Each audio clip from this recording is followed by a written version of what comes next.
In this video, I want to talk about challenging yourself in rut stagnation.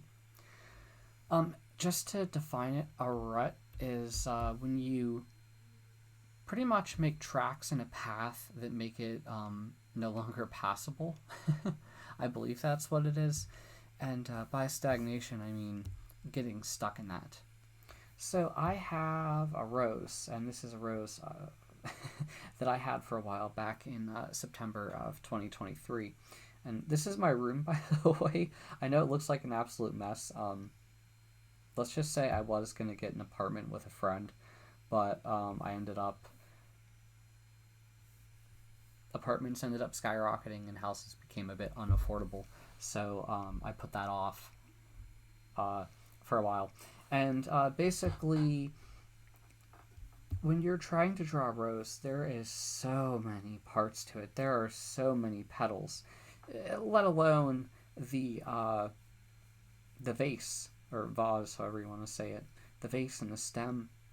And the thing is, there have been many times when I would kind of try to draw something, and it's like, man, I really can't draw the ellipse of the top of the vase here, the entrance. And I would get very frustrated with myself, and I would try it again and again and again, to the point that pretty much for the whole day I would be doing nothing but grinding out ellipses. And I think that was definitely necessary, but I think it kind of becomes a problem when you no longer attempt to challenge yourself and try to draw the actual rose, the actual thing you were trying to draw the entire time.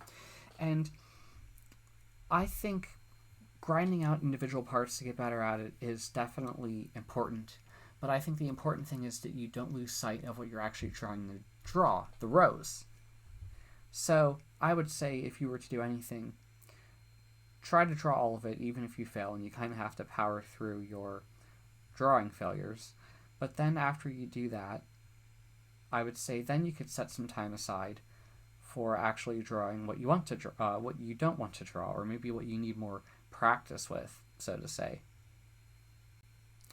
And it's a very hard balance to do, because I remember when I first started drawing, I would pretty much always end up going into what I call rut stagnation.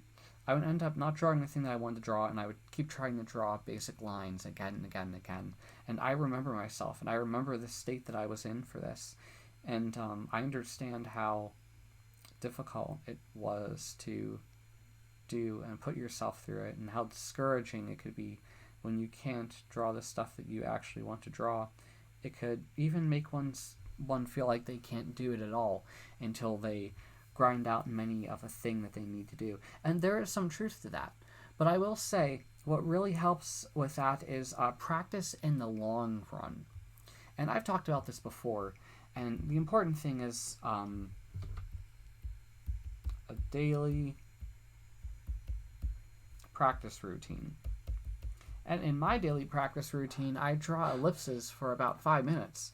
So you could kind of substitute some of your grinding sessions for that. So that you could save it for that, and then you could focus the rest of your day on trying to draw the things that you actually want to draw. If you feel like you have more time in your day and you can do it, nothing's stopping you from maybe spending time to grind out some more of these ellipses. I would say go right ahead and go forth with it. There is nothing stopping you, but I do want you to be aware of yourself to the point of it not affecting you, say, mentally. Because ellipses are really hard to draw compared to lines. I mean, every line is difficult to draw, and every line has a certain amount of complexity to it. But I think it's really important to keep in mind that when you are trying to draw new things, sometimes there's a bit of a balance between, should I go fast or slow? Sometimes I've realized to execute ellipses free-handed, you kind of have to go a little bit fast, and you kind of have to get used to the motion of moving that way. And I feel like we're not really meant to draw ellipses. It's really hard, and I feel like ellipses in particular require a lot of practice before you could even draw something that looks like an ellipse. I know probably a lot of people don't want to hear that, but I hope it does make those of you who are struggling with it feel a little bit better and understand that there is a certain level of complexity and difficulty when you're trying to do it. It is a hard thing.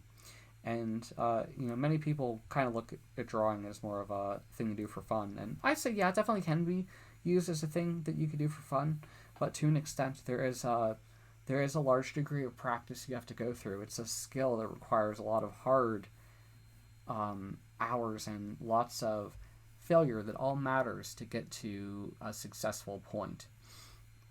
So, yeah, do not lose sight of what you're trying to draw, although sometimes it could be easy to do that. Perhaps it could be self justified by you saying you just can't do it now and you'll do it later. But I do implore you that you try to draw the things that you actually want to draw, even though you're not good at it yet. Because it does matter. Even when you're bad at it, it does matter that you attempt to try it. I think when it comes to drawing, even though you may be bad at doing certain things, and heck, I've been drawing for quite a while, and there are certain things I realized that I like to draw, and certain things that I realized that I did not like to draw, and I've realized coming back at it, it's sometimes a challenge drawing things I haven't drawn before, and the thing is, you're always going to run into things you haven't drawn before, but it is possible, and the thing is, once you do have a little success at drawing, you'll know that it is just a matter of time and proper, meaningful practice that you have to do before you can get to the point of drawing what you can't, and then it becomes what you can. But, the other important thing to keep in mind is that a lot of drawing requires a lot of daily practice, a lot of practice routines to do and get good and focus on, and, well, I guess meaningful practice. Maybe that's the easiest way to say it. Sorry. But yeah, I hope this kind of encourages you, and I hope you're not too discouraged, because I remember myself being sort of discouraged when I was first trying to draw. Like, look, I messed up this section of the rose. That goes to show you not to. It could be a bit of a dangerous thing to draw when tired, or when incredibly tired, like I am. But yeah, there are many things, and I guess you have to push through, as much as you probably don't want to hear that, and I didn't want to hear that either. I guess you could say it's really hard. Sometimes I feel like it's not even productive to hear advice like that. Like, you just have to try harder, and it's like, but I have been. But then someone will say, oh, you haven't been trying hard enough, and it's it's things like that that's it could be a bit, probably even demoralizing. It can kind of hurt to a certain extent, but I do implore you, the people who say that have been through the pains that you are going through, and perhaps they just don't understand the perspective that you are going through with it. But at least I know, and maybe I don't, but to an extent. So yeah, I hope this helps you. I do hope that you challenge yourself, and I do hope you're not too rough on yourself. Always strive for trying to improve and get better. That's always what I try to do, even though I'm not a professional yet. It would be cool to be a professional one day. It's a challenge, I'll say that. But it's an interesting challenge, and I think there is some fun with it as you go. But yeah, I hope this video helps you. If you have a question, please ask in the comments. If you like the video, please like it, and if you like my channel, please subscribe. Thank you very much for listening to me, and do let me know if you have any questions or concerns below. Bye.